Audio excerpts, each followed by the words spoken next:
In a think world this of is a power, joke? secrets, You and think I betrayal, wanted this? You one ruined moment my changes life. everything. At 30 weeks pregnant, wait, Claire please believed she was don't. building a future, until one shocking act shattered the illusion. Behind the polished image of a perfect marriage lay lies, manipulation, and a carefully orchestrated You're betrayal finally that had here. been unfolding for years. I was so worried. But when Claire finally okay uncovers now, the Dad. truth, she doesn't We break, both are. she rises. And what follows isn't just the fall of a man, it's the collapse of an empire and the rebirth of a woman who refuses to be silenced. Please, This just give me story 5 reminds us, minutes. I didn't know where else to sometimes go. the hardest truth to accept said it's is the over, one we've James. You always need to known leave. deep down. Ignoring red flags doesn't make them disappear. It only delays the moment they change everything. Walking away isn't weakness, it's courage. And choosing yourself may be the most powerful decision you ever make. If this story moved you, if any part of it felt real to your own journey, don't forget to like, share, and support the channel so we can keep bringing you more powerful stories like this. Thanks for watching.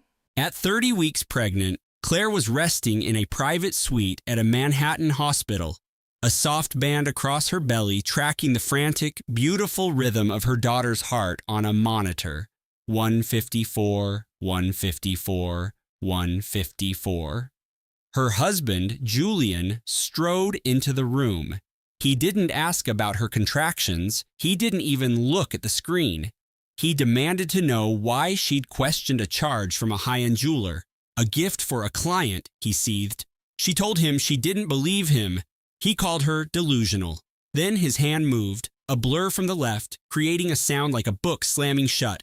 The sharp impact of an open hand on a woman's face in the sterile silence of a birthing center, the one place she was supposed to be protected.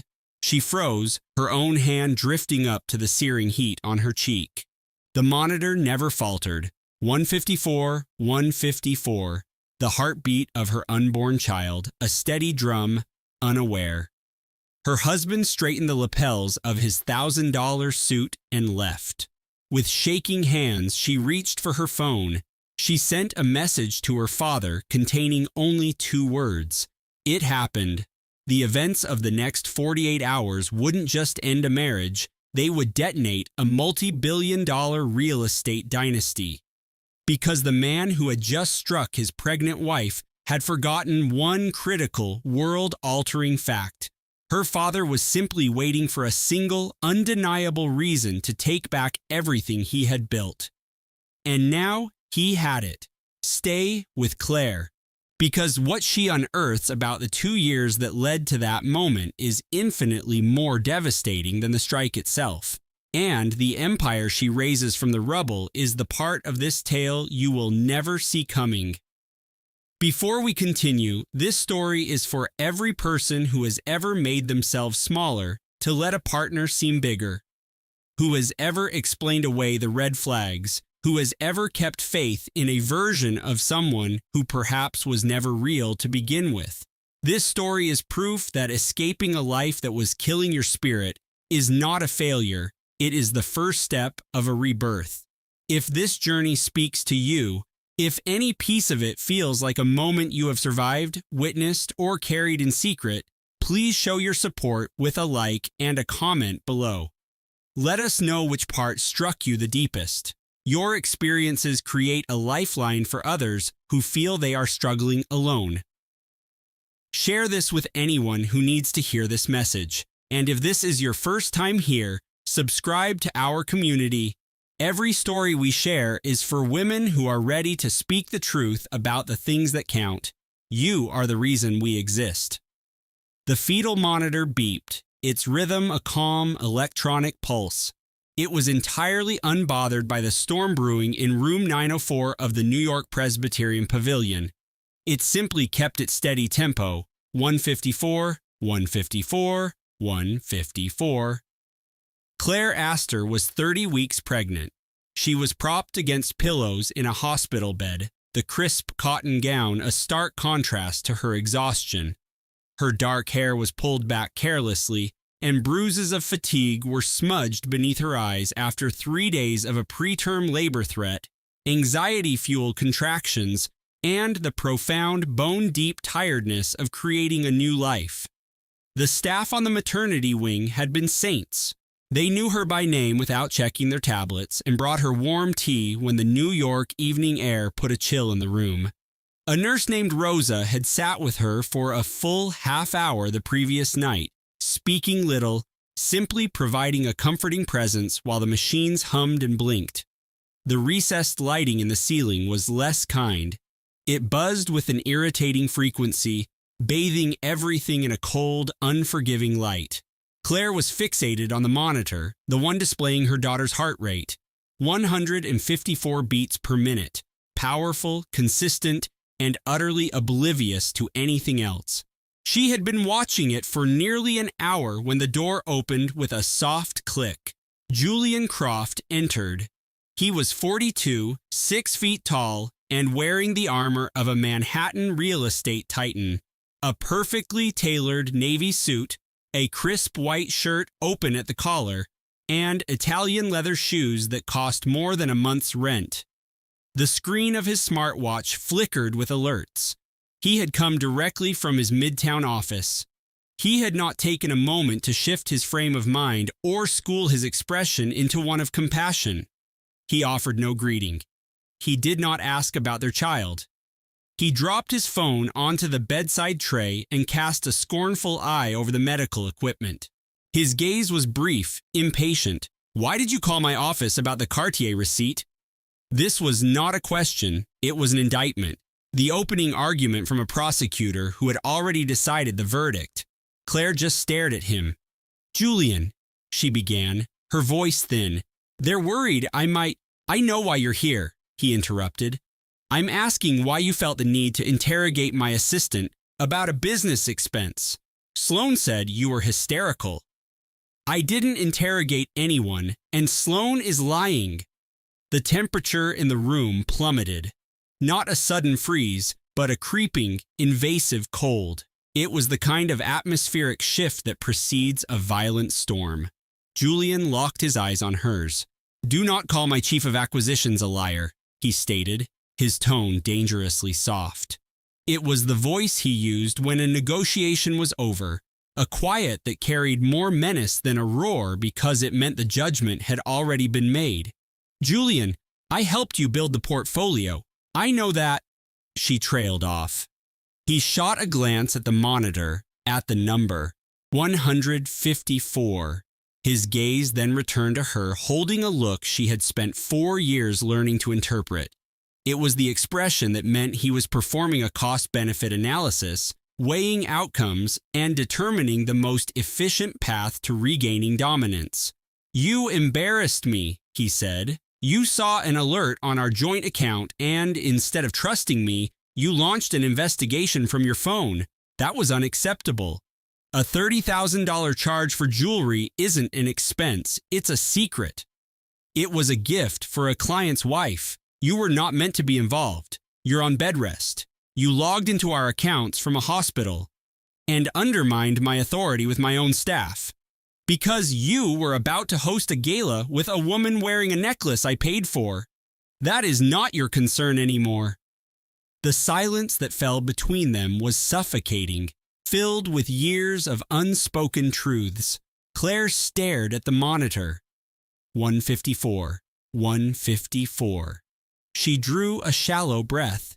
"You're right," she murmured, and felt a small piece of her soul crack as she uttered the words. "I should have asked you directly. I apologize."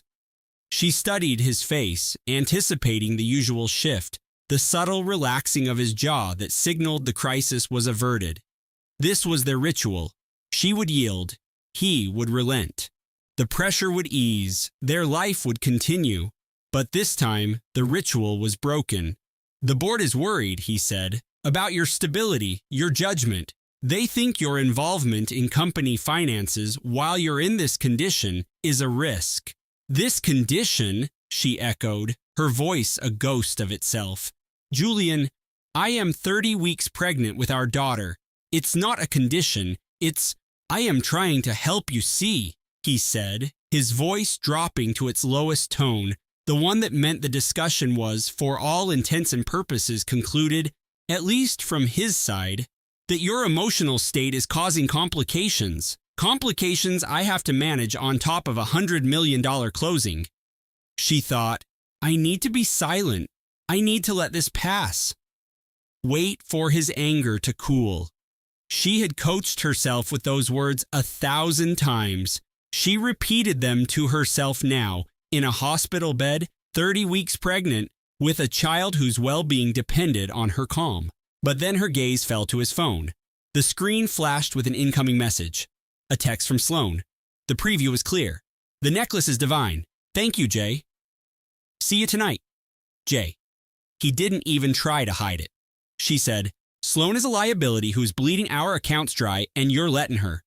The slap came from his left side.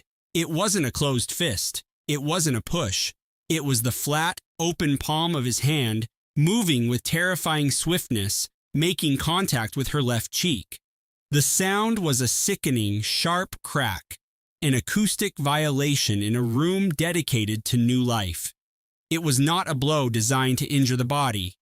It was a blow designed to silence a voice, to establish power, to win an argument. For 3 long seconds, the universe went still. The monitor did not. 154, 154, 154. Claire's hand lifted to her own face slowly as if her brain was struggling to process the data her nerves had just sent. Her fingertips made contact with the blossoming fire on her skin, confirming it was real. It was. In the ringing silence that ensued, Julian stood near the door, smoothing the sleeve of his suit jacket. He tugged at the cuff with the same sharp, obsessive precision he used to review architectural plans, a quick, perfect adjustment. The door swished open. Rosa, the nurse, entered carrying an electronic thermometer and her tablet. She was 32 and had been working on birthing floors for 7 years. She had witnessed families at their highest highs and lowest lows. She possessed an almost psychic ability to gauge the emotional climate of a space in an instant. She gauged this one. Her expression did something incredible. It became a perfect, unreadable mask for a single beat, a complete freeze, before a professional composure settled back into place so quickly it was almost imaginary. Mr. Croft, she said, her voice completely even. I need to take Mrs. Croft's blood pressure now. Julian looked from the nurse to Claire. He snatched his phone from the tray, his gaze avoiding hers. He slid it into his pocket. He strode to the foyer, yanked the door open, and was gone. The soft soles of his designer loafers were silent on the marble floor. The lock clicked into place. In 3 quick steps, Ava was by her side. She said nothing.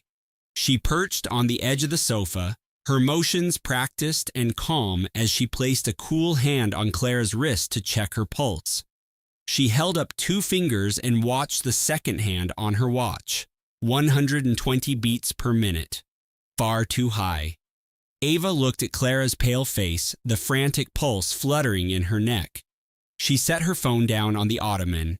She asked, her voice a low murmur, "Who do you need me to get on the phone?" Clara just stared out the window at the city lights. The penthouse was silent. The city hummed below. The baby shifted with a slow, powerful roll inside her, an innocent movement from a child completely unaware that his world had just fractured. Clara thought, I knew. On some level, a part of me always knew it would shatter. She thought, I just never pictured it happening like this. She thought, I am 7 months pregnant on my own couch, and my husband just lied to my face before leaving for a trip with his mistress. She turned to Ava. Call my father, she said, her voice sharp and brittle. Richard Beaumont. Tell him Julian just activated the Nightingale Protocol. Richard Beaumont had shaped the narrative of New York City, building Beaumont Media Group from a single newspaper into a global information empire. He had done it over 30 years with an uncanny eye for talent, a ruthless business acumen, and the nerve to invest in print and digital when everyone else was abandoning ship. He was in the middle of a hostile board meeting in his midtown skyscraper, just 2 miles from his daughter's apartment, when his private line lit up with her name. He picked it up before the first buzz finished. Clara spoke only 4 words. "Dad, it was real." Richard Beaumont said, "I'm on my way." He was already in motion. He ended the call, slid the phone into his suit pocket, delivered a final, non-negotiable directive to his stunned vice chairman, and walked out of the boardroom without looking back. He ignored the executive elevator, taking his private one instead. He reached the sidewalk just as his car pulled to the curb, the driver reading the unspoken command in his employer's stride. 2 miles, 7 minutes. He arrived, his tie perfectly straight, his reading glasses still tucked into his breast pocket from the meeting. He let himself into the Park Avenue penthouse with his own key and stopped cold. He saw his daughter's expression, the shattered look in her eyes. One of her hands was spread protectively across the curve of her stomach. He knew that look, the fragile calm of a person holding the fragments of their life together with pure force of will. He crossed the vast living room. He sat on the suede hassock next to her chair. He gently took her other hand between both of his. His palms were warm and solid. She remembered being 6 years old, absolutely certain that no nightmare could touch her as long as her dad was holding her hand. She wasn't 6 anymore, but she held on tight. "Tell me," he said, his voice low, the kind of quiet that required immense control to produce. It was the steadiness of a man who understood his daughter needed an anchor, and so he would be one, regardless of the hurricane building inside him. She told him about the smart hub, the late-night meetings, the lingering scent of a floral perfume on his travel bag last month, the split second of blankness in his eyes when she'd asked whose it was. Her hand tightened on her belly as she finished speaking. Richard was motionless. The digital clock on the mantel read 3 p.m., 3 p.m. "Have you worried about this before?" Richard asked. Clara's silence was his answer. "Never with proof," she whispered. Her gaze was fixed on the smart display on the kitchen island, still showing the damning calendar entry. "Not confirmed. It was always just a feeling." Richard didn't push. He waited with the patience of a man who had lived 64 years and knew that the truth doesn't follow a script. And then it started. Not in a logical sequence, but in a flood. The kind of flood that happens when a dam, webbed with hairline cracks for years, finally gives way, and everything held in reserve comes rushing out with no sense of order or restraint. The phone. The first year they were married. He had been so guarded with his second work phone, always placing its screen down, ending calls if she came into his study. One night, she'd gotten up for water around 2 a.m. and had seen the blue light from the den. Julian was on the sofa, bathed in the screen's glow, swiping through profiles on some exclusive dating app with the cool, methodical focus of a venture capitalist vetting a deal. He'd looked up and met her eyes. He wasn't embarrassed. He wasn't guilty. He had just held her gaze with that placid, unreadable expression and said, "Opposition research. We're thinking of acquiring a competitor," as if she were a naive intern. She hadn't known how to challenge him, so she'd let it go. The silence buried the moment, thick and heavy, and they went back to their bedroom. The next morning, it was like it never happened. She had rationalized it as his relentless ambition. She had told herself that she understood the pressure he was under better than anyone.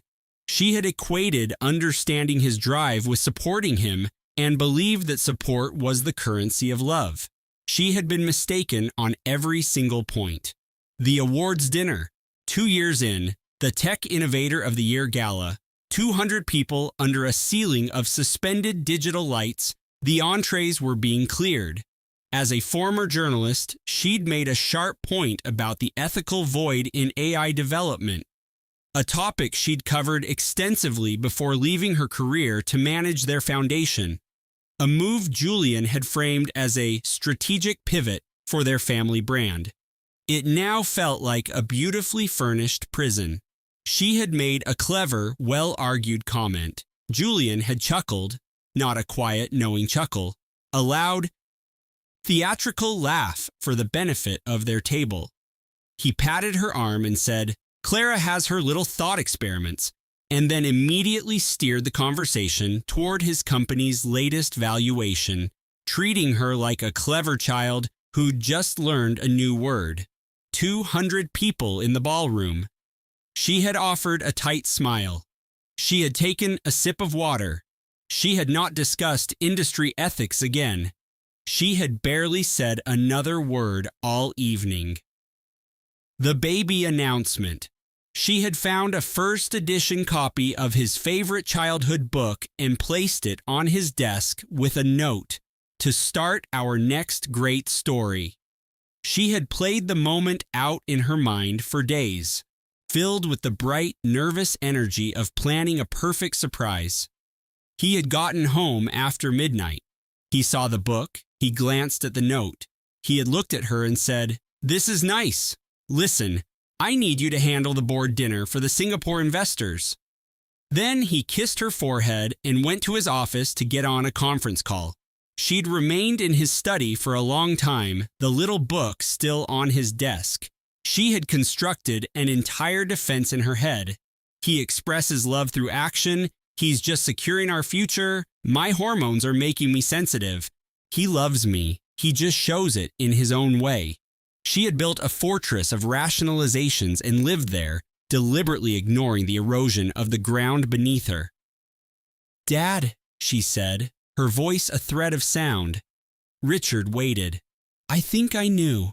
I think somewhere inside, I always knew the foundation was cracked." She took a shaky breath. "I just kept hoping the man I fell in love with would come back." Richard said, "Was that man ever really there?" The question landed with the soft thud of a closing door in the quiet apartment. The silence that followed stretched out, and she knew it was a silence that would now define her life. She didn't answer immediately, because the real answer, the one she was finally allowing herself to see, was simple. She didn't know. She had spent so much energy waiting for a man to reappear that she never stopped to ask if he had ever been real to begin with. "Oh God, I've been such a fool," she whispered, the confession finally escaping into the air. All the red flags were there. Richard didn't tell her she wasn't a fool. He was too honest and too wise to offer a cheap platitude that she would then have to refute, an effort she didn't have the energy for. He just squeezed her hand. Downstairs in the building's lobby, Ava Chen was stepping out of a town car. She was firing off a final email to a junior associate, outlining the strategy for a motion she was arguing in the morning. As a partner at the city's top family law firm, she was precise. She registered the time, 3:42 p.m. She registered the alarming brevity of the text she'd gotten from Richard Beaumont. "Get to the apartment. Clara needs you." She registered the doorman's sudden attentiveness, the way his gaze followed her to the private elevator bank. She knew this building. She had vetted the prenuptial agreement that was tied to this very address, the one with digital security measures she herself had insisted upon, a system that logged every keycard and biometric scan for the private elevator, all with a timestamp. She mentally filed that fact away. She pressed the button for the penthouse. She waited for a moment, one hand gripping the handle of her briefcase. Then the door slid open, and she ascended to her friend, because that's what you did. And because the careful, deliberate actions you take at the very start are the ones that dictate the entire endgame. Ava arrived 38 minutes after Richard. She was 34 years old, brilliant. Chloe Bishop was fiercely loyal and treated negotiations like she was navigating Boston traffic during a blizzard, with methodical aggression, unwavering focus, and zero patience for hesitation. She had received Ethan's call while she was in court. The call had lasted less than a minute. She walked into the Beacon Hill brownstone and paused.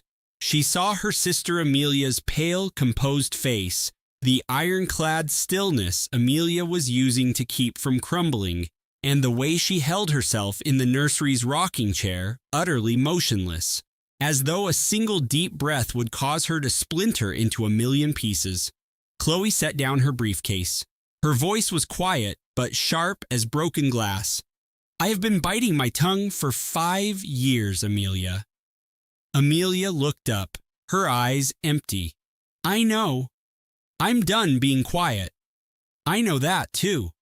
Chloe sat on the edge of the ottoman, right in front of her sister, the same way she had sat on Amelia's dorm room floor at Wellesley 14 years ago, when they were 20, and betrayals like this were just stories that happened to other women. She didn't offer a hug immediately. She just sat there, a solid, unshakable presence. After a long moment, Amelia rested her head on Chloe's shoulder. The grandfather clock in the foyer chimed 5 times. Downstairs, in the library, Ethan stepped away from the window. He took out his phone. He pressed a single name from his recent calls. The phone was answered before the first ring finished. "Marcus," Ethan said. His tone had shifted. It wasn't louder, it was denser, like forged carbon. Colder, more final. "Cancel your afternoon. I need you at my office, now." "The main conference room. And when you get here, bring the original seed funding agreement for Innovate Dynamics. The whole file, every page." Marcus Vance, his top litigator, asked, "What's the scale of the problem?" "He betrayed my sister in her own home. She is 35 weeks pregnant." There was a weighted silence that lasted exactly 2 seconds. "I'm 15 minutes away," Marcus said. "And Ethan?" "Yes?" "I'm calling my source at the Financial Times just to have it ready." Ethan let out a breath that was part grief, part freezing resolve. "Good," he said. He hung up. He stood in the library, the muted sounds of the city he now commanded filtering through the glass, the distant siren, the rumble of the T, all of it fading behind a single diamond-hard purpose. The faint sounds from the hallway, the gentle whir of the air purifier in the nursery seemed unnaturally loud, and he allowed himself 60 seconds. He let the fury rise, the rage he knew his sister could not bear to see. Then he contained it, adjusted the cuffs of his shirt, and walked back into the room. Catherine Reed arrived in less than 20 minutes. She was 68 years old, with stark white hair styled in an impeccable modern cut. And she carried herself with the serene authority of a woman who had spent 40 years dismantling the empires of powerful men in Boston's most brutal divorces, knowing that true power never needed to raise its voice. She placed her slim leather portfolio on the antique dresser and a single file folder beside it. She gave Jonathan a look that conveyed a long, somber history of shared battles. She then turned to Claire with the gentle, unwavering empathy of someone who had held her as a baby and had no intention of pretending this was business as usual. She didn't open the folder at first. "Before we discuss this," she said, her voice soft, "I need you to tell me exactly what you told your mother on the phone." Jonathan had called her an hour ago, his voice a low, controlled hum of fury, after Claire had shown him what she'd discovered that afternoon. She had done it so quietly, not wanting to cause a panic. She'd been looking for old photo albums in the back of their shared walk-in closet, wanting to find a picture of her grandfather for the baby's room. That's when she saw it. A new, custom-made briefcase tucked behind winter storage. He'd told her it was a gift for a colleague. Curious, she'd tested the latch. It wasn't locked. Catherine opened the file. It wasn't a prenuptial agreement, it was a corporate prospectus, one her own husband had commissioned. The project he had been working on so secretly. On nights he claimed he was in late-night meetings finalizing the European expansion, a boutique hotel collection in the Azores, a masterpiece of sustainable luxury designed to feel, for the first time in her life, like a world she would never be welcome in. The documents had been finalized 2 weeks ago. The partner listed on the title page was not her. She recognized the sharp, decisive slant of his handwriting immediately, the elegant curve of the D in his signature. Beside it, an A and a C, Annabelle Costa. His handwriting confident and clear on a document for a venture he had called his passion project. She remembered him saying that. She had just gotten through a difficult phase of her pregnancy and was finally starting to feel a surge of energy. David had spread the paperwork for their annual charity foundation grants across the coffee table, along with a glass of her favorite sparkling water with lime. He'd said their financial advisor had flagged them for signatures. He'd said it was just a routine authorization for their philanthropic fund. He'd said it was just a formality. She had signed where his pen rested. She had trusted him. The EAC, Catherine said gently, is for Annabelle Costa. The prospectus details the formation of a new holding company registered in Delaware. Upon the dissolution of a marriage, she continued, reading from her notes, it triggers a clause that transfers his controlling interest in Reed Analytics to this new entity.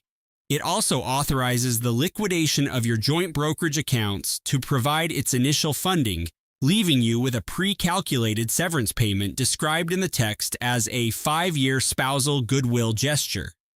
She stated the number. Claire didn't flinch.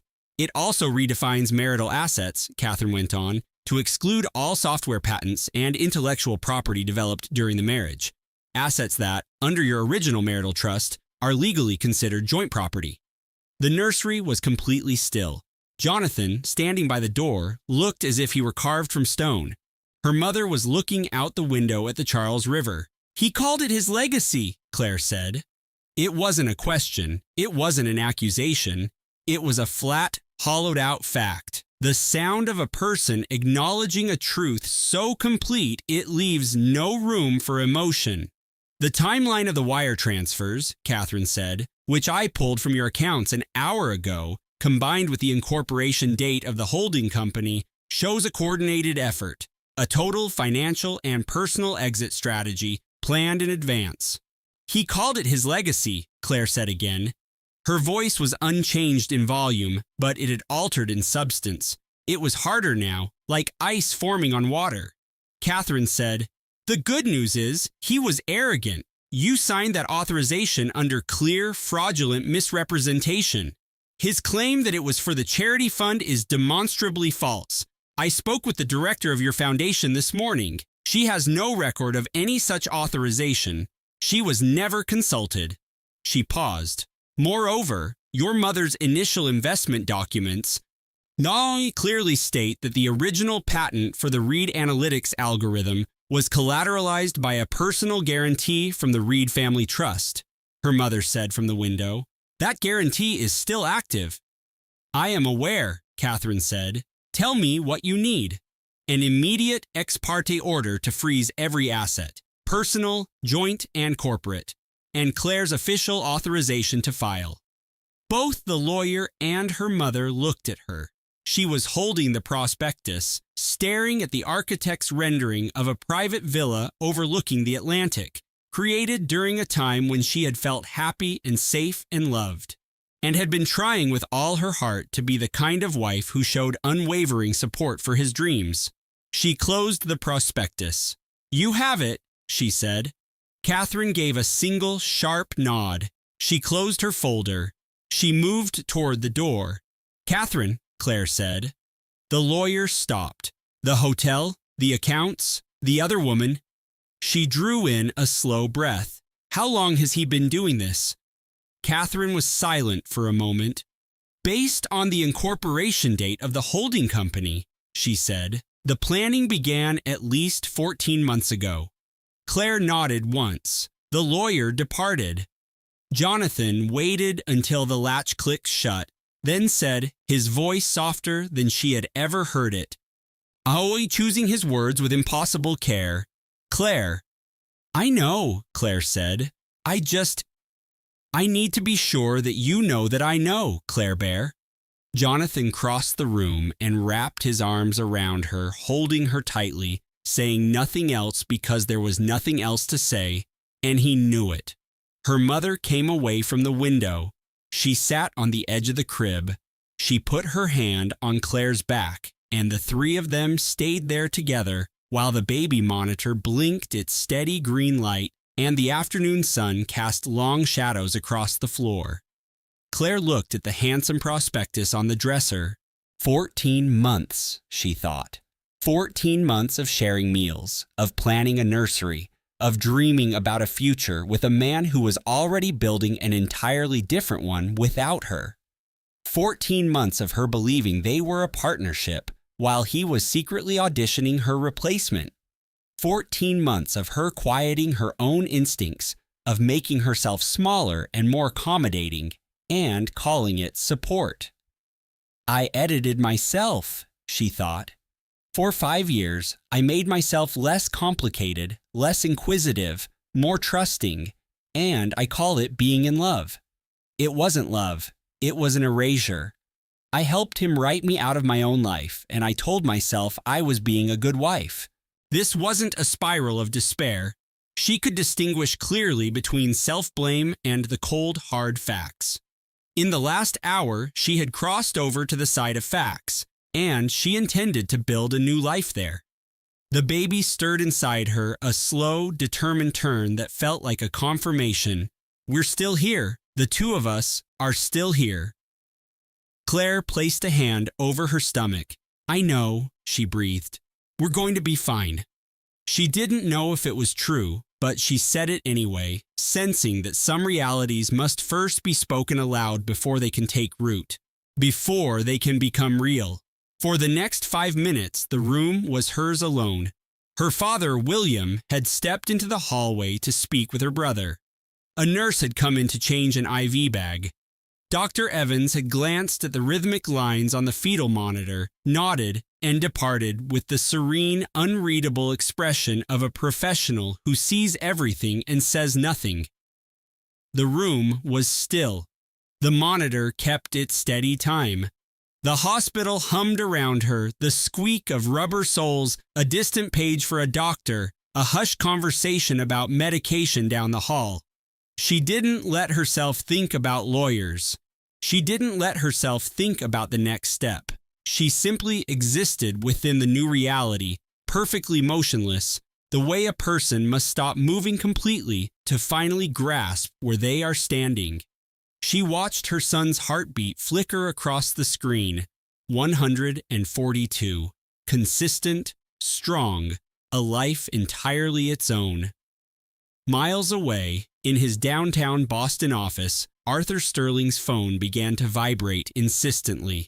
The first message was from his head of corporate security. *Arthur, call me immediately. We have a full data breach alert on the gene sequencing archive. The second was from his wealth manager at Bainbridge Capital.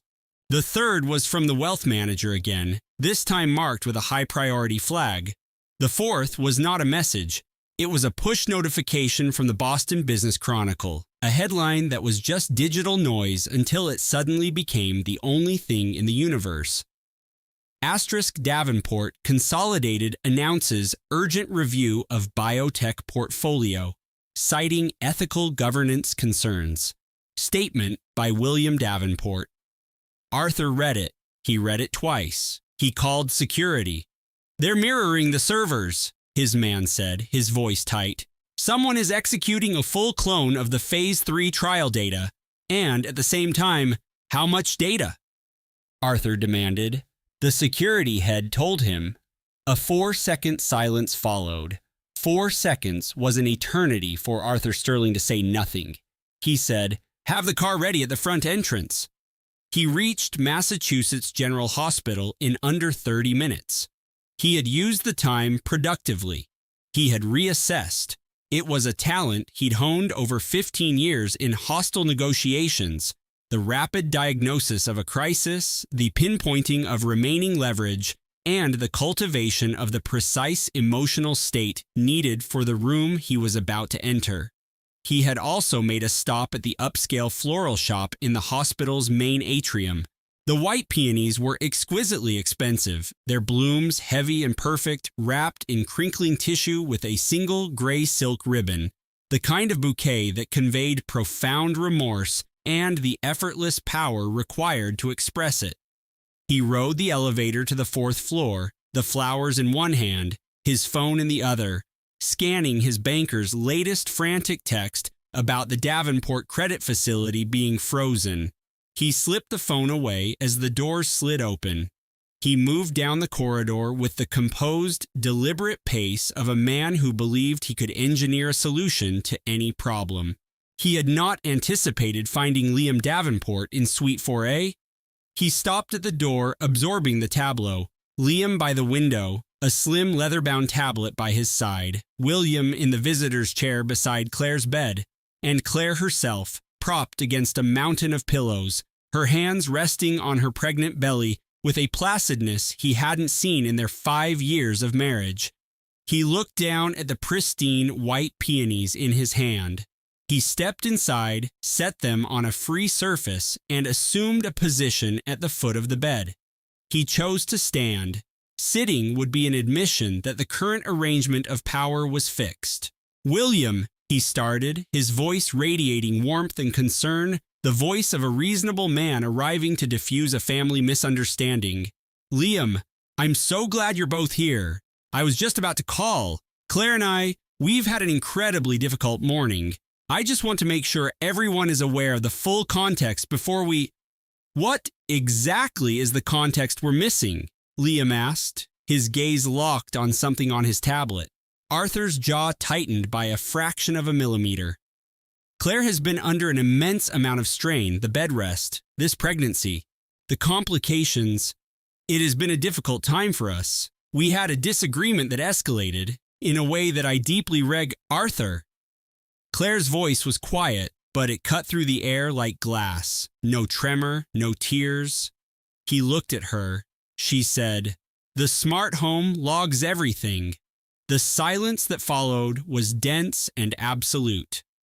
Arthur's eyes flickered to the polished surface of his own phone charging on the nightstand. He had been in and out of this suite for days. It had never once occurred to him to think about the admin-level access logs on their integrated home network. He was definitely thinking about them now. She watched his mind work, watched him compute the consequences. She had once been so impressed by that speed, that sheer processing ability. She saw him running the calculations, assessing the damage, and searching for a new narrative that could still be controlled. "Claire," he began, his voice dropping into a lower, more intimate register, the one he used at quiet restaurant tables in their Back Bay brownstone in all the private spaces he had curated for them. The voice she used to think was the sound of love. "Whatever you believe you discovered this morning." "We're not doing that," she said, her voice flat. He stopped. "Not for one more day," she said. "Never." After 5 years together, she had never spoken to him with such finality. Uttering the words cost her something deep, but in the instant they were spoken, a piece of her own foundation settled back into place, small and unbreakable and hers alone. William stood. He was not a physically imposing man, but he carried the immense, quiet gravity of a retired federal judge. When William Davenport looked at you, you felt the full weight of the law. "This is what will happen now," William said, using the calm, declarative tone of a man delivering a final verdict. "Liam filed an emergency petition for a restraining order an hour ago. The financial evidence is unambiguous. You will leave this room. You will have no further contact with Claire, direct or otherwise. All future correspondence will be handled by Liam's firm." Arthur started to say, "That is a complete over." Furthermore, William continued without pause. Davenport Consolidated is officially invoking the personal conduct clause and calling in the 7-figure bridge loan for the new Sterling Biogen facility. The full balance is due in 30 days. Formal notification is being dispatched to your headquarters as we speak. A change passed over Arthur's face, not alarm, Arthur Sterling did not show alarm, but a profound internal shift, a recalibration that went deeper than the first, one that cracked the very foundation of his company. The loan, the key person clause his own attorneys had waved off as a simple formality. The clause that had 3 years ago felt like a vote of confidence from his future father-in-law, a symbol of their family's joining forces. He finally understood what it had always been, a very long leash, held by a very patient man. "You can't," Arthur said. "The agreement doesn't allow for a unilateral—" "The agreement," Liam said, finally looking up from his tablet, "contains a key person clause tied to executive conduct that could materially damage the company's financial standing or public reputation. A CEO who misappropriates corporate funds to secure a $1 million condominium for his head of investor relations with digital records of the transfers. Our counsel is confident that constitutes conduct which jeopardizes the company." "A beat. They are very eager to argue it in court," Liam added. Arthur stared at Claire. She met his gaze without flinching. He saw no triumph in her eyes, no sorrow. He saw something more solid and unmovable than either emotion. She was watching him like a meteorologist watching a Category 5 hurricane from inside a reinforced shelter, fully aware of its power but no longer in its path. I deserved better, she thought, and the idea felt new and clean and true. I deserved so much better than this, right from the very beginning. "You are going to regret this," Arthur said. She replied, "I already have so many regrets. This won't be one of them." He turned and left. The door clicked shut. The white peonies sat on the side table. No one moved toward them. They stood in their expensive wrapping, their heavy perfume filling the air of the sunlit room, already beginning to subtly fade. A nurse bustled in not a minute later. She had been waiting just down the hall. She set 2 steaming mugs of tea on the bedside table. She glanced from the peonies to Claire, then to William, and asked in the calm voice of a person who has been waiting for a very specific outcome, "So, is it over?" Claire looked at her father, then at Liam, who was already speaking quietly into his phone in the corner, and then back at the nurse. She said, "It's over." And for the first time since that morning, she felt something other than ice in her veins, a small, spreading warmth, deep inside, that moved with the same quiet rhythm as her baby. It belonged to her. The nurse handed her a mug. The tea was Earl Grey, a bit too strong, with not quite enough milk. Claire didn't mention it. She wrapped both her hands around the warm ceramic, letting the heat sink into her fingers. In the parking garage across the street, Arthur Sterling was already on a call. "What's the status?" Arthur asked. His COO replied, "Westwood Partners is mirroring the Davenport position, and AGI Capital just put the entire Series C funding round on indefinite hold. This is moving faster than—" "Scrap the Meditech acquisition," Arthur ordered. "The Meditech board has to be seeing this. They're going to get nervous. Just scrap it, Ken." A pause. "Understood," Grant said. He ended the call. He sat in his Rivian in the subterranean parking garage, staring at a concrete support pillar, thinking about 10 years. About every expense report he'd filed, every private flight he'd booked, and decided wasn't his place to analyze. He put the truck in drive. He had a detonation to contain. Arthur Vance didn't run on sentiment. He ran on data. He had built Vance Capital over 2 decades on 2 principles: identify the undervalued asset and possess the conviction to move before the market. Understood its value. He could outweight any rival and act with more speed than anyone thought possible. His entire fortune was forged in the space between those 2 abilities. By the time Arthur's sedan arrived at the waterfront headquarters of Vance Capital, Sterling Equity had already sent its official statement to 3 major financial news outlets. It cited a catastrophic lapse in fiduciary judgment and a material breach of the partnership's personal conduct clauses. Two of Richard's senior counsels had spent the last 3 hours drafting it. It was impenetrable. It was legal. It said nothing about the affair or the jewelry. It didn't have to. The narrative took on its own momentum. The financial records Clara had found were, of course, private. But a sudden multi-billion-dollar capital withdrawal from a premier fund was a material event subject to SEC filing. An investigative reporter at the Wall Street Journal saw the filing alert at 2:15 in the afternoon. She was very good at her job. She made 6 calls. She confirmed 2 key facts and attributed the rest to an unnamed but high-level source. 1,000 words, clinical, lethal. By 4 p.m., it was the lead story on the website. By 5, it was on CNBC. By 6, it had 75,000 search results. Arthur's communications team issued a statement at 5:45. This is a private matter being weaponized by a business rival using baseless allegations. The statement was reported everywhere. The phrase private matter, however, used while the family member in question was in a high-risk maternity unit with a fetal heart monitor attached, failed to generate the intended sympathy.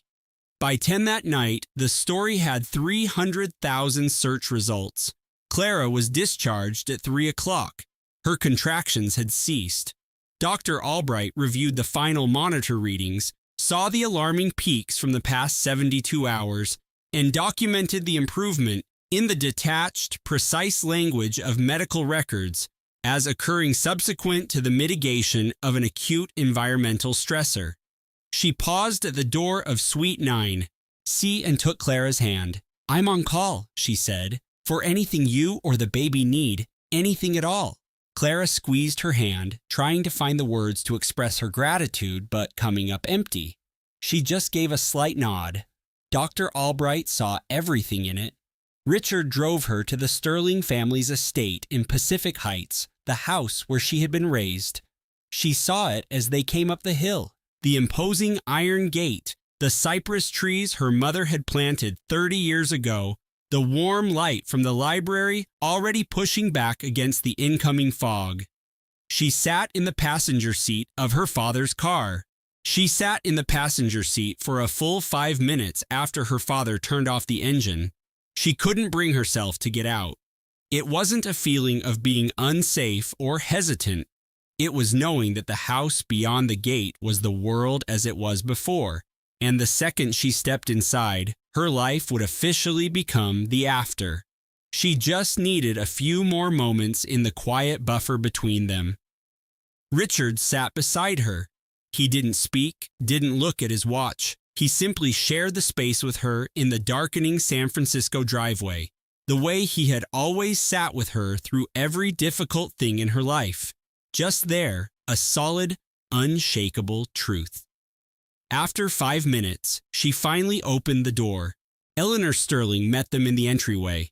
At 65, with her salt and pepper hair in a sharp, modern cut, she had the presence of a woman who, after 40 years with Richard Sterling, had mastered the skill of comprehending a disaster in a single look. She saw her daughter's expression and simply held out her arms. The embrace was total, silent, and unconditional. She smelled of gardenias and old books, and underneath that, the indescribable scent that had always meant safety. Clara buried her face in her mother's cashmere sweater and allowed herself to completely fall apart. It wasn't a loud, theatrical breakdown. It was the quiet sort of crumbling that occurs when you've held your life together by sheer force of will, and you finally make it to the one place where that effort is no longer required. Eleanor just held her. She didn't rush it, didn't offer empty reassurances that everything would be all right. She was too smart and too honest to make promises about the future when her daughter was struggling to exist in the present. She just held on tight. When it passed, they went to the kitchen. Eleanor put on a kettle for tea. The kitchen smelled exactly the same as it always had. The dark green cabinets, the view of the fog-swept bay through the large picture window, a small plate of cheese and crackers on the soapstone island, the simple gesture Eleanor always made when one of her family needed something solid to hold on to. They sat. They didn't bring up Arthur. They didn't talk about legal options or financial blowback. Instead, Eleanor launched into a long, amusing story about a conflict with the Historical Society over a new garden sculpture. Clara almost managed a smile. It was close enough. Across the bay, the situation was different. In the boardroom of Vance Capital, the mood was toxic. Arthur Vance was present, along with his 3 managing partners, the head of communications, and his top 2 lawyers on a secure video conference. It wasn't panic. Arthur did not permit panic, but it was the charged, brittle stillness that happens when very smart people understand exactly how profoundly compromised their situation has become. The announcement that Sterling Equity was divesting from their main fund wasn't, in itself, a fatal blow. Vance Capital had sufficient reserves to absorb the financial hit, and with some aggressive deal-making, they could secure new anchor investors. The unmanageable part was the signal it sent. Sterling Equity doesn't just pull 10 figures out of a flagship fund without an airtight reason. That was an unwritten law in Silicon Valley. When Richard Sterling cited a fundamental breach of the morals clause and dissolved the partnership, other limited partners started making phone calls, not out of fear, but because they were professionals who knew Richard Sterling's instincts had been flawless for 4 decades. Calls led to questions, and questions led to formal reviews. By 9 that night, both the California Public Employees Retirement System and the Singaporean Sovereign Wealth Fund had announced a pause on all future capital commitments to Vance Capital. By 10, the industry blogs were on fire. Leo, Arthur's first partner, stood at the floor-to-ceiling window looking out at the Bay Bridge. He thought about the 20 years he'd spent working alongside Arthur. He thought of all the dinner parties where Arthur had dismissed one of Clara's brilliant market insights, only to pitch the same idea as his own in a Monday morning meeting. He thought of the small, consistent ways a person can systematically undermine their own spouse in public. He remembered all the occasions he had told himself it wasn't his problem. He turned from the window. He spoke into the oppressive silence, his voice calm with the clarity of a man who has just realized his own integrity is worth more than his year-end bonus. Arthur, this is not a communications problem. You need to think about what you have actually done. The room became utterly still. Arthur looked at Leo. The stare was frigid, calculated, and designed to deliver a threat that required no words. He said, "You're off the biotech fund, Leo." Leo grabbed his messenger bag from the back of his chair and his coat from the rack. He looked at Arthur one last time with the deep weariness of a man who has finally stopped making excuses for a friend he no longer recognizes. "Fine," he said. He walked out. The door shut with a quiet click. No one said a word. Arthur turned back to the whiteboard, which was covered in deal flow projections. He picked up a red marker to circle a target acquisition. "We move forward," he said. His voice was perfectly controlled. His hand was perfectly steady, but the marker slipped, scrawling a jagged, uncontrolled gash through their largest projected initial public offering. It looked like a wound. No one in the room moved or spoke because no one wanted to be the next person to point out something that was true. Miles away, in a sleek South of Market loft, a woman named Sophie sat on her sofa, the light from her tablet illuminating her face. She was 29. She had been, or had convinced herself she was. The tense of the verb suddenly seemed overwhelmingly complex. Arthur Vance's girlfriend for 2 years. She knew about his wife when it started. He had laid it out on their 3rd date with a tone so disarmingly rational it had sounded entirely plausible. The marriage was a modern partnership, emotionally concluded years ago, merely a matter of disentangling complex shared assets, a professional courtesy. She had accepted it. She had accepted so many things. Now she was rereading a text chain from a mutual friend. It was a screenshot of a news alert from a financial gossip site. She thought about the frantic call she'd gotten from him that afternoon, his voice tight with an urgency she'd never heard before. "The transfer has to happen now," he'd insisted. "Sign the paperwork for the Cayman entity.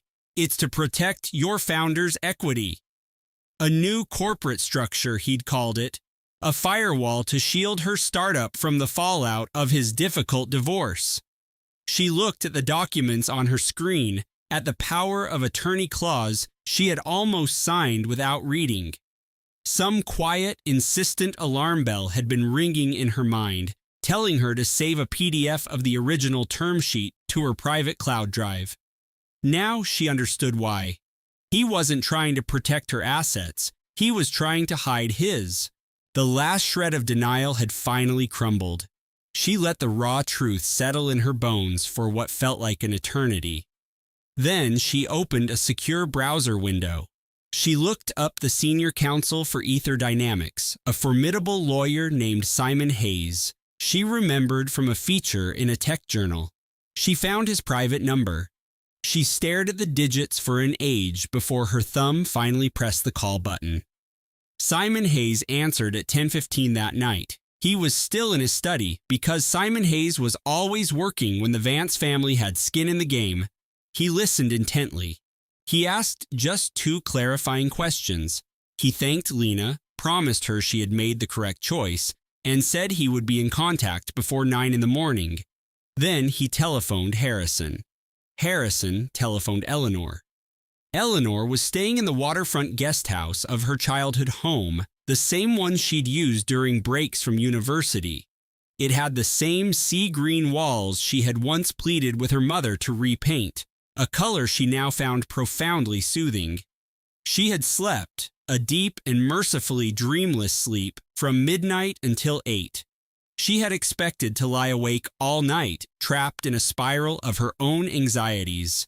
But her body had simply taken over, like a creature of instinct burrowing away from a gathering storm.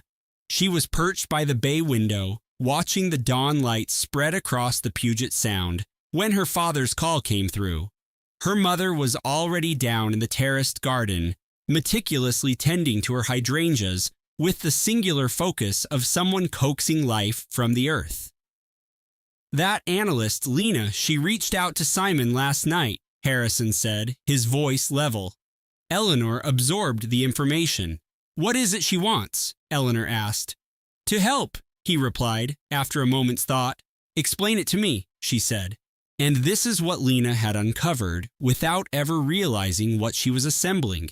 1.5 years of digital evidence. Server logs for a secret program codenamed Project Nightingale, which was, in reality, a sophisticated algorithm designed to psychologically profile her. There was a data timeline showing a massive transfer of her personal data set to feed the final model 1 week before her due date. Encrypted messages between Arthur and his personal counsel from over a year prior, planning the exact legal terminology that would frame Eleanor's decision to reduce her public schedule during her pregnancy as a pattern of cognitive decline and emotional instability, and archived chat logs from a private server in which Arthur outlined his strategy to sue for sole custody, claiming her fragile artistic temperament made her an unsuitable parent. He had been architecting this betrayal before their son was even a possibility. Simon recounted the summary to Eleanor over the phone. He read it in a calm, unwavering voice, devoid of emotion or opinion, because he understood that what she required above all else was the cold, unvarnished truth. After he finished, she was quiet for a very long time.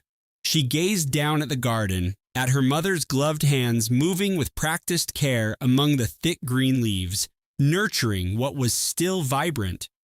Finally, she asked, "Is she all right, the analyst, Lena?" Simon said, "We have put protections in place. She is secure." Eleanor gave a small nod to herself.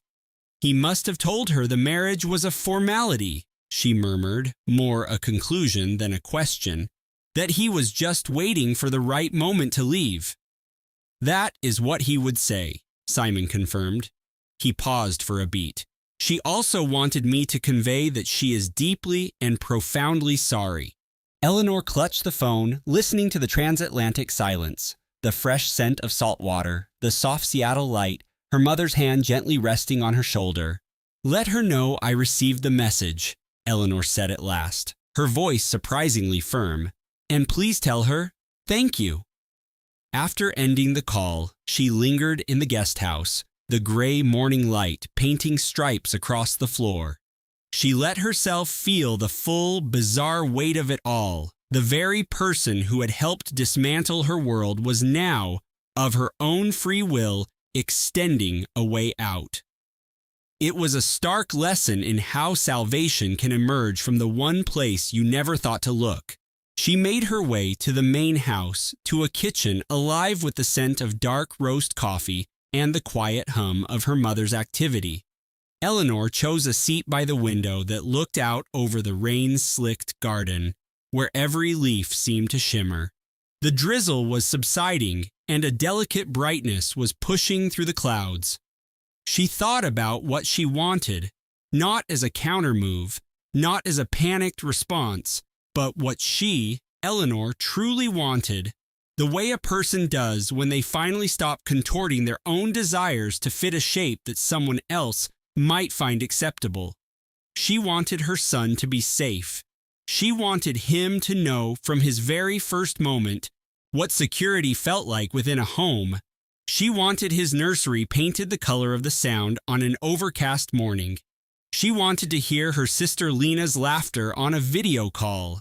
She wanted casual Friday night takeout with her parents, coffee that was always rich and hot, and the distant, reassuring groan of the Bainbridge ferry horn outside a window that was entirely her own.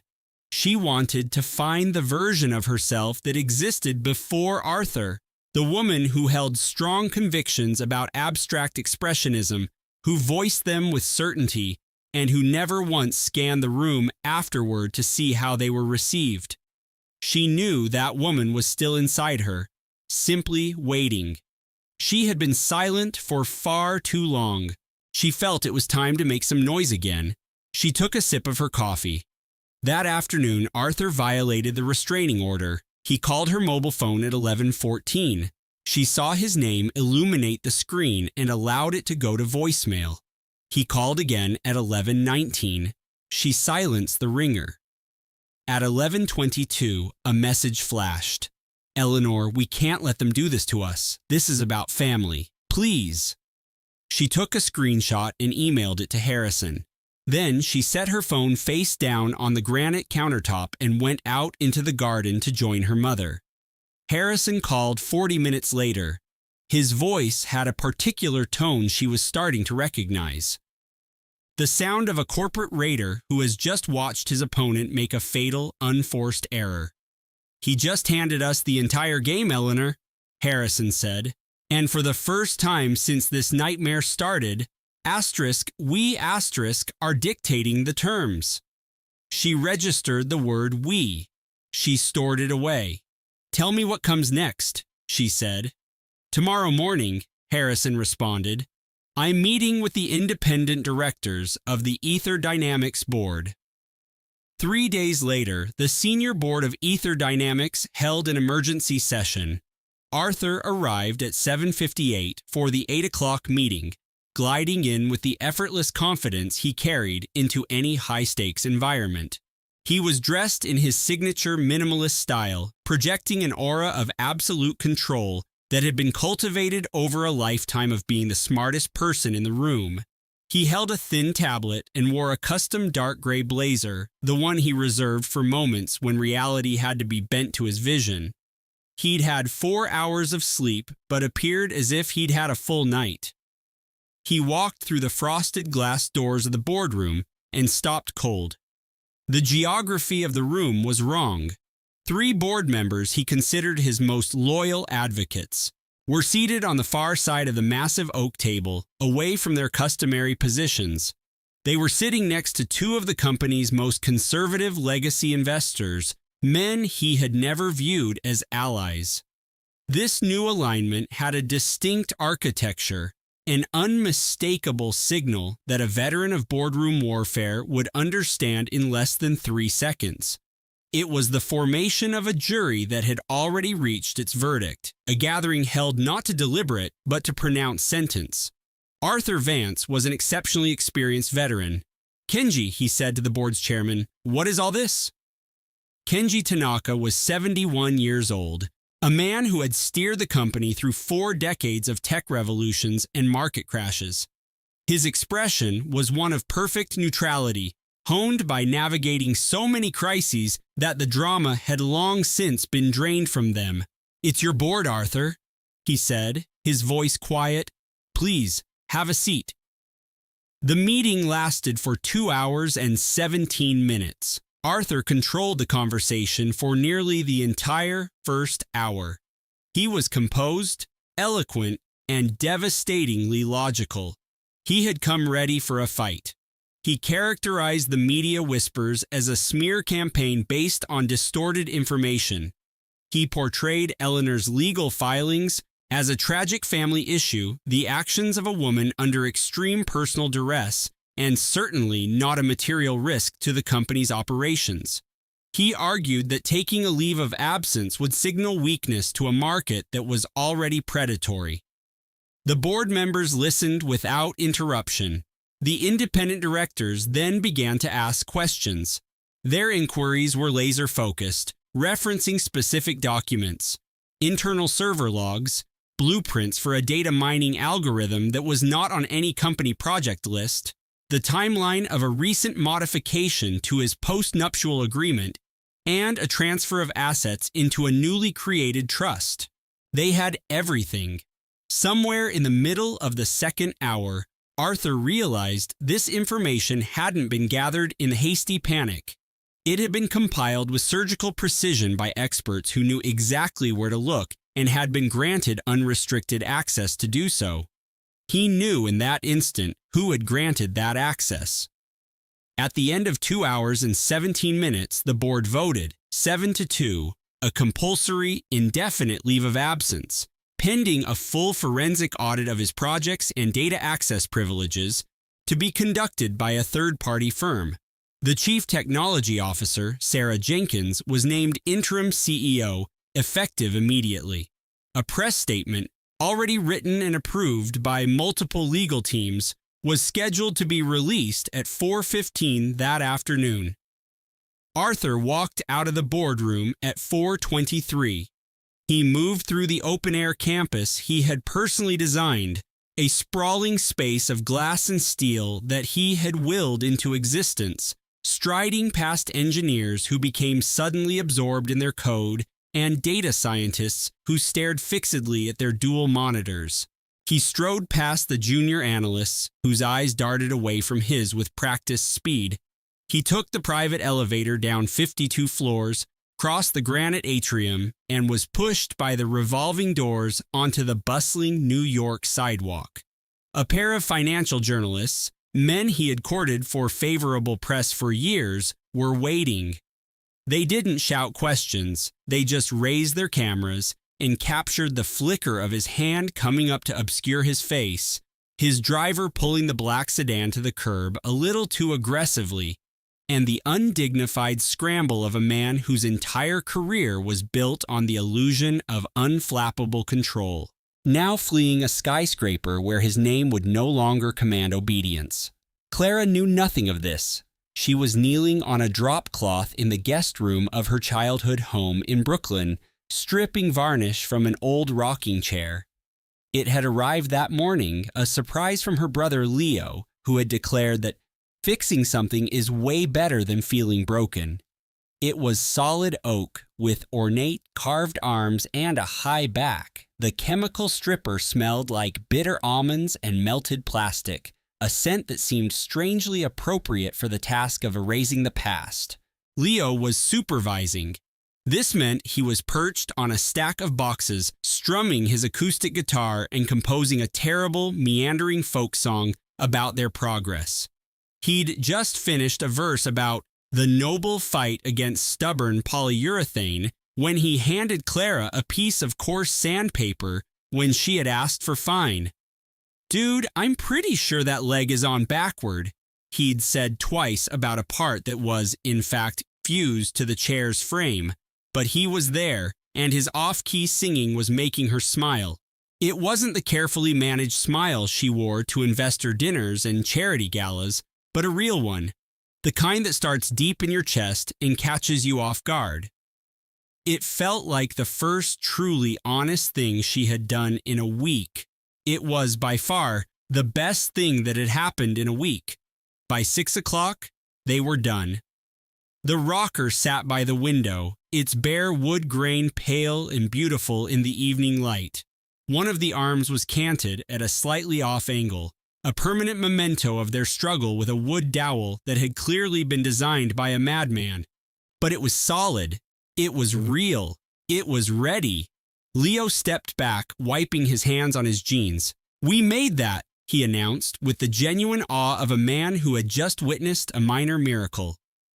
"You handed me the wrong scraper 3 times in a row," Clara reminded him. "I was providing an inspirational soundtrack. It's a highly specialized form of moral support," he shot back. Clara ran her hand over the smooth oak, over its clean new surface and its one small imperfection. The baby rolled, a slow, powerful movement under her ribs, a little hello to acknowledge the day's work and the changing world outside. Clara laid a hand over the spot. A deep tension she'd held in her shoulders for so long she'd stopped noticing it was there began to dissolve. Leo saw the shift in her face. He didn't comment. He just came and leaned against the doorframe beside her, and the two of them looked at the rocking chair in the twilight. The thing they had restored. The thing that was waiting. Her mother, Eleanor, found them there a moment later. She stood in the doorway, her gaze taking in the room, the chair, her 2 children, the quiet satisfaction in the air. She watched them for a long moment, a woman taking in a scene far more precious and fragile than she had dared to hope for. "Have you picked a name yet?" she asked gently. The list Clara had meticulously curated on her laptop was gone, wiped from the hard drive 2 nights ago. Every name had belonged to a different life, a different future. She looked at the chair. "Samuel," she said, "for my grandfather." Eleanor made a soft, choked sound, not quite a cry, but something very close to it. It wasn't a grand gesture, just something simple and true. She nodded once. She glanced at the chair one last time. "He would have loved that," she said, her voice soft but steady. "So very much." That night, Clara was wide awake in her old bedroom at 2 a.m. It wasn't anxiety or dread. It was the sharp, focused calm of a person who senses the world is about to change forever, but can't yet see how. She thought of the hotel receipt she'd found in his travel wallet, the Nightingale suite. She thought of the deed to the beach house, with a stranger's name listed as co-owner on page 3. She thought of Ethan buttoning his $1,000 suit that morning, and she thought of 6 years spent sanding down her own edges, making herself smoother, quieter, less difficult. She thought of the museum benefit where she'd stopped correcting a board member who misattributed a Degas. She thought, "I was so afraid of the person I was turning into in that life. I worried that if I stayed, I would just disappear, that there'd be nothing left of the real me." And then the other thought, the one that grew louder now, "But I became this person instead." She placed a hand on her belly. Her son shifted, as if in agreement. Being awake at 2 a.m. was a habit they apparently already shared. She took a deep breath. She held on. The prenuptial agreement was challenged in court a month after the discovery. Clara's new lawyer, a woman named Davis, built her case with the quiet ferocity of a master strategist. The hidden credit cards were the first line of attack. The personal accountant, who had supposedly reviewed their joint assets, was actually on the payroll of Ethan's hedge fund. A genuine review, by definition, requires a neutral party. The claim that Clara's own family lawyer had signed off on the last-minute amendments was refuted by that lawyer's call logs, emails, and a sworn affidavit that he had never even seen the final document. The purpose of the offshore accounts, presented to a tired, pregnant Clara as a clever tax avoidance vehicle, was laid bare in text messages between Ethan and his banker discussing how best to position it, so she wouldn't ask too many questions. Ethan's legal team was a behemoth, 3 senior partners from a white shoe firm with an army of associates. Davies was simply smarter. The assets were frozen by court order, pending a full forensic accounting. Clara's petition was filed under the terms of their original agreement, a document drafted 6 years earlier by a woman who had assumed she was entering into a partnership of equals. The fund's board of directors launched its own internal investigation. Its conclusion, written in the bloodless, passive voice of corporate damage control, noted significant and unauthorized diversions of capital for personal use. Ethan's leave of absence was made permanent. A deal was struck. It was swift and brutal, handled through layers of attorneys. On one side, Ethan's personal lawyers and the public relations firm he retained. On the other, the board's counsel and, watching from a distance, Miss Davies. The deal was finalized in 8 days. Ethan's forced resignation was announced. He received a severance package that was a fraction of what he expected and was bound by an ironclad non-disclosure agreement. Richard Cole was named the new chief executive officer. Richard called Clara personally to tell her. He was direct and professional. Just before he ended the call, he added, "I should have said something. I saw things over the past year, expenses that didn't add up. I didn't question them. I'm sorry." Clara replied, "You said something when it mattered. You went to the board when it mattered." There was a long silence. "Thank you for saying that," he said. "I mean it." "I know," she replied, and she did. The private investments were disentangled and restructured. The fund stabilized under Richard's leadership. Ethan's father, a major investor, quietly pulled his capital. He never spoke of the matter publicly. He didn't have to. Clara found an apartment in Cobble Hill. She found it with Leo on a bright Tuesday morning, wandering down streets she hadn't walked in years. She had forgotten, after 6 years, of penthouses and Ethan's cold, minimalist taste, how much she loved this part of the city. The brownstones, the shady streets, the little neighborhood bakeries. The apartment was the top floor of a converted carriage house on a tree-lined block. It had high, slanted ceilings, 2 bedrooms, and a kitchen filled with morning light. The view from the main window wasn't grand by any measure, just rooftops and the back of another building, but it was all hers. She signed the lease. She painted the main living area a color called sea salt. It was a pale, grayish blue.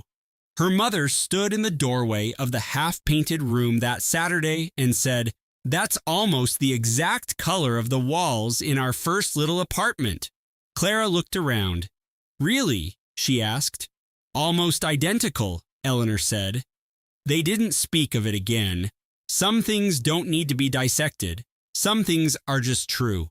She assembled the crib by herself in the second bedroom. It was a simple one she'd ordered online, and it had a small nick in the finish on one of the railings. She considered returning it, then decided against it. It was strong enough. It would do its job. She had made a new rule for herself, to stop looking for perfection in things that were already good. She bought a reading chair for the corner, a comfortable armchair upholstered in soft, dark gray velvet. She set it by the window where the afternoon sun would fall.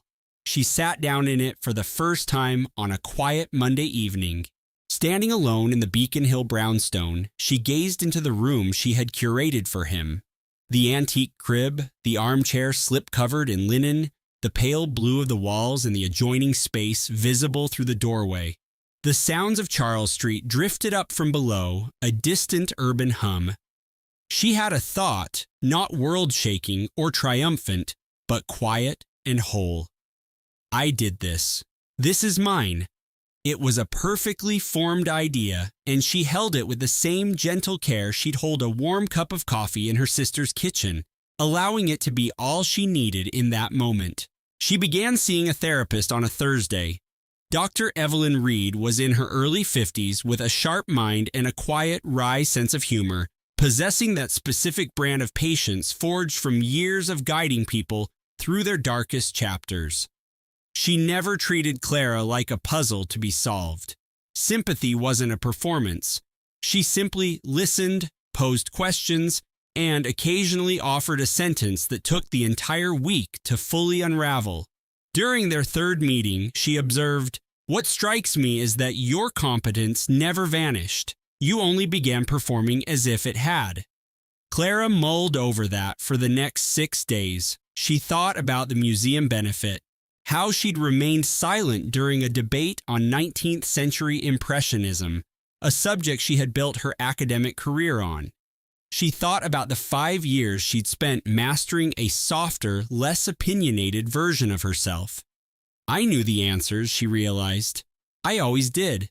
I just stopped believing I had the right to voice them. In their 5th meeting, she declared, "I have to find the woman I was before I met Marcus." That woman had convictions and was never afraid to argue for them. Dr. Reed asked, "And where do you think she went?" Clara replied, "She became very quiet, but I'm certain she's still here." Dr. Reed nodded. "No, I don't imagine she ever left." Isabel sent a single text message. Just 3 lines, clinical and cold. Clara read it once, sitting at her small desk on a Tuesday afternoon, a cup of tea growing cold beside her. When she finished, she blocked the number and closed the app. She never reread the message, but she didn't delete the screenshot she'd taken. Some evidence you are meant to hold on to, even if you don't yet understand the reason. On a call with Lena one evening in August, Clara said, "You know what I can't stop thinking about? Who I was before all of this. She was so sure of herself. She had these huge, brilliant theories about art and history and just put them into the world." "So what happened to her?" Lena asked, her voice gentle but direct. Clara paused. "I think I started editing my own ideas because it just seemed easier," she finally admitted. "I told myself it was about being a team, that I was just being a supportive partner." A moment passed before she added, "I'm going to get that woman back." Lena's voice was warm. "I never thought she was gone, just buried under a mountain of deference, waiting for you to give her permission to be brilliant again." Clara exhaled slowly. "Yeah." The silence that followed was comfortable, filled with a shared history. "Yeah," she repeated, almost a whisper. On a crisp Monday in October at 6:52 in the morning, Clara Hayes gave birth to a son. The labor had been 17 hours long. Her sister, Lena, was there for every single one of them. She was a quiet point of stillness in the chaos, a presence that demanded nothing. She knew precisely when to offer a sip of water, murmured words of strength when the contractions peaked, and kept a firm, steady hand on Clara's lower back when the pain became almost unbearable. She just stayed. She had done this for others she loved, in different hospital rooms, and she understood that sometimes the most important job is simply to witness. The evening before, she had arrived with a canvas bag containing 2 types of electrolyte drinks, a bottle of still water and one of sparkling in case preferences shifted, a dense biography of a forgotten artist she had 0 plans to read but found reassuring, and a tiny hand-knitted whale from the gift shop downstairs. She announced the whale was for the baby, but also served as her own personal emotional support animal, a sentiment Clara understood completely. She made her base in the waiting area, sending out text messages that were, without fail, relentlessly optimistic.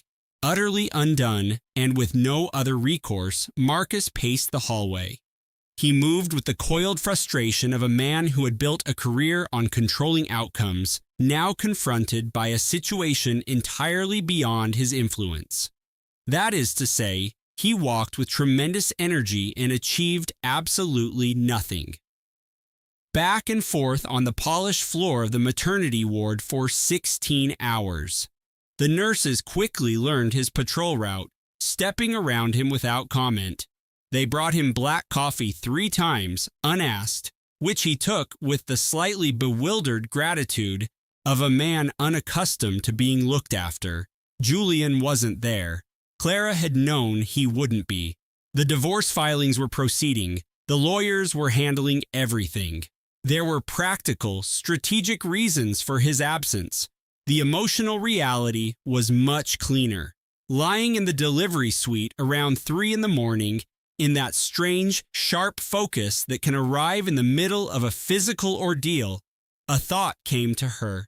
There is no one in this room performing for an audience. There is no one here I need to manage. There's no one I have to make myself smaller for. There was only the work and the people who loved her.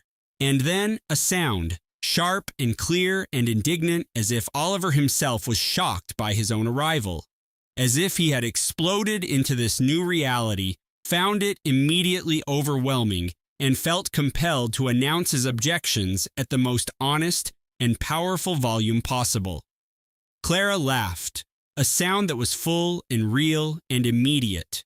It was the laugh of a woman who has waited a lifetime to hear a particular piece of music and has finally, at long last, heard it. And in the very next moment, she was crying freely and without apology right there in that delivery room, the tears of someone who has held on to a fragile hope for so long and has just been given permission to finally let it rest. Clara Hayes wept in that room without a trace of shame, and it was one of the most powerful things Lena had ever seen. Marcus was brought in. He stood by the bed, looking at his son, so small, so red, and so deeply unimpressed with his recent transition from one world to another, a state of being he was conveying with a non-stop, full-throated complaint. His expression changed in a way Lena had never, in her 32 years of knowing him. It was a transformation unlike any I'd ever witnessed. His entire bearing changed, the hard lines of his face easing instantly. The fortress he'd spent 30 years building, the unshakable composure of a CEO, the calculated way he controlled every interaction, the whole meticulously crafted image of Arthur Kingsley just crumbled. He was reduced to the most fundamental thing a man can be, someone beholding a newborn. "Well, hello there, Theo," he murmured. Theo offered nothing back. He had arrived with a list of grievances already prepared, and while they weren't yet verbal, they were being broadcast with astonishing intensity. This was a boy born with a full agenda, and he clearly intended to air every single one of them. Arthur lowered himself into the chair by the bed, reaching for his daughter's hand. His gaze, however, remained locked on his grandson, his expression completely unguarded. There were no walls up, nothing to strategize.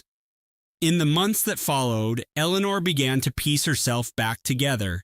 It wasn't a single dramatic event or a highlight reel of progress, but the quiet, incremental work of real healing. It was 2 steps forward and 1 step back, with frustrations appearing out of nowhere and small victories that she often didn't recognize as such until long after they had passed. She returned to her career in March, when Oliver was 5 months old, not to a major institution, but to a small, prestigious gallery she co-founded with 2 women from her graduate school days, friends she had lost touch with during her marriage. The separation had been so gradual she hadn't noticed it was happening until she found herself an island away from them. When she finally reached out, her call filled with the uncertainty of someone testing old waters. They were simply there, instantly, with no questions asked about the intervening years. The gallery's first year was promising. The second was exceptional. She kept her therapy appointment every Thursday. Over time, she realized the topics she discussed with Dr. Reed were changing. She was no longer dissecting the crisis, the legal papers, the betrayal, the furious arguments, but was exploring quieter things. The person she was becoming. Her vision for the next decade. The new version of herself she was carefully assembling, which was not the same as the one who existed before. Because you cannot go through a fire like that and expect to come out on the other side untouched.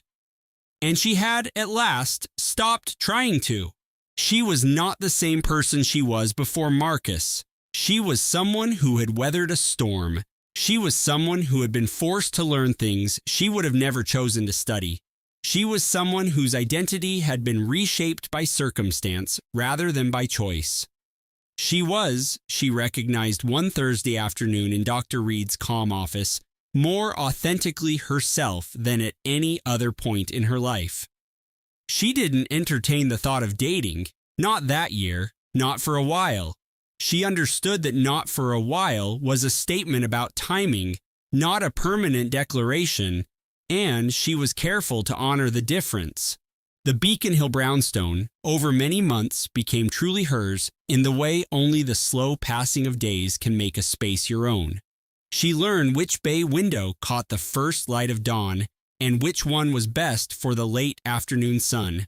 She knew the French press coffee was just right if you let it steep for exactly 4 minutes. She learned that Oliver, in his slightly too large crib, slept best with the sound machine set to low rain and a sliver of light from the hallway falling across the floor. She knew these things in the way you know the details that are truly, fundamentally yours, completely hers. Daniel and Sarah came for Sunday lunches. These visits, over the months, became the anchor she used to mark her weeks. The warm terracotta walls of her brother's kitchen, Sarah's comforting presence, and Daniel in the worn leather armchair, holding Sam with a natural skill that suggested he'd been a father for a lifetime instead of just an uncle for a few months. Sam knew his voice early, the way infants learn the sounds that signal constant warmth and safety. He would turn his head toward the sound of Daniel's key in the lock, toward that familiar frequency, of Marcus Thorne's voice saying his name. She brought it up just once, her voice barely a whisper, to Daniel as they sat in the kitchen after Sarah had left one Sunday evening. "He knows my voice." Daniel said, "Of course he does, Clara. He loves you." She said nothing more on the subject. She just held it, the way you hold on to things that finally arrive after a long, painful wait.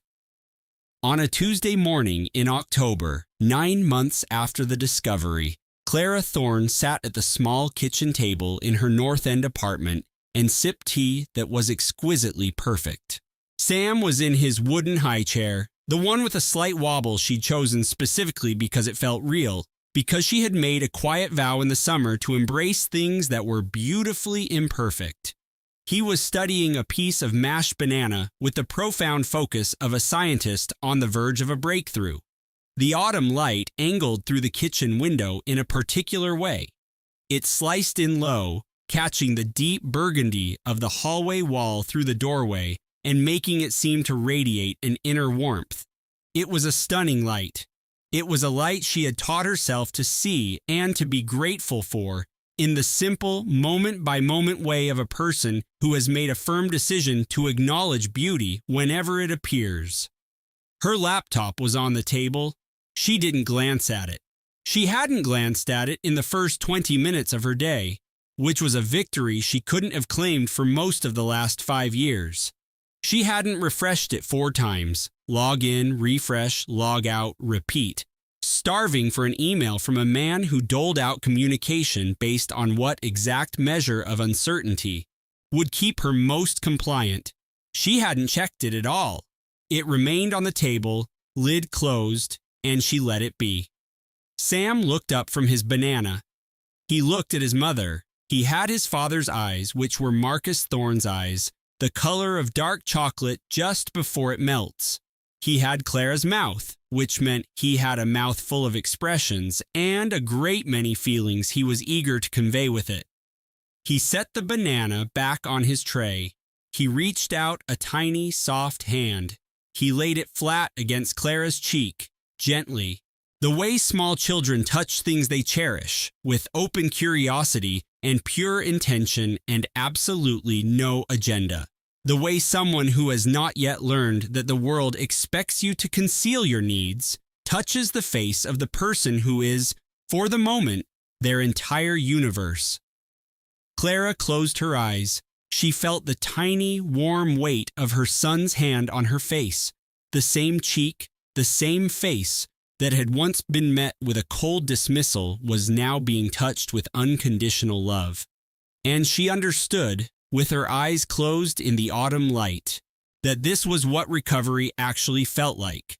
Not the spectacular moment, not a 5-star review in a magazine, or a triumphant expansion to a new city, or a rival's restaurant closing down. This simple, utterly perfect morning. She thought about the flagship restaurant's private dining room, the clatter of silverware as her husband derided her choice of floral arrangements, the cold, nauseating shock of it. Her hand coming up slowly to her mouth. She thought about her rental car parked on the street, the 6 minutes she had needed before she could walk into the new apartment, into the space that was hers. The vast gulf between the woman she had been leaving that restaurant that night and the one sitting here now. She thought about the partnership agreement and the 3 years of calculated planning, the quiet, systematic erosion of her professional autonomy by a man she had trusted with her entire future. She thought about assembling the high chair on the floor with her friends, reading the confusing instructions aloud in funny accents. She thought about the 3 a.m. rocking sessions, sitting in the chair beside the beautifully imperfect high chair in the deep burgundy room. She thought about Mr. Dubois saying, "You never lost your creative spirit. You just started to believe it wasn't your turn to be in the kitchen." In the 10 days she'd been holding that phrase in her mind, she thought about her mentor's kind expression on a video chat. She thought about her sister Jessica marching down the hospital corridor, already solving problems before Clara had even finished explaining. She realized the recipe had been there the whole time. She thought, I just needed one devastatingly detailed travel itinerary to finally give myself permission to cook. Sam pressed his tiny hand more firmly against his mother's face, demanding, immediate, and entirely present. Clara opened her eyes. Her son was looking at her with those brand new chocolate brown eyes, direct and inquisitive, completely unapologetic for wanting her full attention. Clara smiled. It wasn't the polished, reassuring smile she had perfected for food critics and tense supplier negotiations, the one used for the long, delicate management of a celebrated man's temper. It was the other sort. The one that rises up from a place deep inside and arrives on your face without a single command. Sam, seemingly satisfied with her reply, returned his attention to a small piece of banana. Clara reached for her tea. Outside the window, Boston was beginning its day. The unique soundscape of the city started to swell. The distant rumble of the tea, the call of gulls over the harbor, and the far-off, everyday noises of people heading toward the places their lives demanded they go. It was the sound of a world that didn't need her to be quieter, that didn't ask for her deference or her performance, a world that was simply moving on and had room in it for her. She sat there with her tea and her son in the morning's glow. She thought about Chloe. Who would send a text at some point today? Because Chloe sent a text every single day with the reliability of someone who understood that showing up isn't about big displays, but about consistency. She thought about the Sunday video chat with her mentor, with Mr. Dubois in his classic blue apron by the stove and his copper pots gleaming on the wall, a constant source of encouragement. She thought about her new catering company and the tasting she had scheduled for Friday afternoon, and the ambitious menu she had composed late on Tuesday night, after Sam had drifted off to sleep. She had been sitting at her small desk, the city lights shimmering outside, her own culinary knowledge flowing from her thoughts onto the page. She was outlining what she knew directly onto a fresh document, without once pausing to wonder if the concepts were marketable enough. She thought, I found her. The version of herself she had misplaced. The bold one. The one with inventive flavor pairings. The one who wrote her own menus. She wasn't identical to the person who existed before Marcus. She was someone else, reforged by everything, by the devotion she had given so completely and the faith she had placed so naively, and by the 5 years and the restaurant group and the hidden PDF file on a shared drive and the high chair and the 3 in the morning cuddles and the terracotta walls and the tea that was finally, reliably, and wonderfully brewed. She was built from all of it, and she was more authentically herself than she had ever been. The baby banged his little fist against the high chair's tray. This was a recent development. Sam had developed firm opinions on the proper pace of banana service and was ready to make them known. I hear you, Clara said. She stood up. She mashed another piece of banana and set it on his tray. Sam examined it and, apparently content, picked it up. The morning continued. The light poured through the window, illuminating the warm terracotta of the wall, and everything in the apartment felt cozy and real and, above all, theirs. The tea cooled to the ideal temperature. The city went about its work beyond the window pane. Sam carried on his intense study into the textural nuances of banana, and Clara Reed sat in the center of the life she was creating, the one she had envisioned, the one she had constructed from the salvaged pieces of an exceptionally difficult year, and permitted herself to be fully, peacefully, and entirely present in it. A new beginning, she had learned, was not at all like the stories people told. It was not a single dramatic event. It was not the day the legal settlement was signed, or the day the news about Marcus's affair broke on the culinary websites, or the day he stormed out of the celebrated restaurant he would never own outright again. It looked like this: tea and autumn light and a son with his father's dark curls banging his fist on a wooden tray, with the utter conviction of a person who had never been told to want things less. It looked like remaining. It looked like being right here, in this ordinary morning, completely yourself, with no facade to uphold and no one's temperament to placate but your own and your child's. No diminished, more palatable version of herself was required. It looked like this, precisely like this. Closing statement. This story was carefully researched, written, and personally edited by our team, with the specific goal of sharing resonant emotional insights and meaningful life experiences with our audience. Every story is crafted to remind you that your path is valuable, your strength is remarkable, and the next chapter is always yours to create.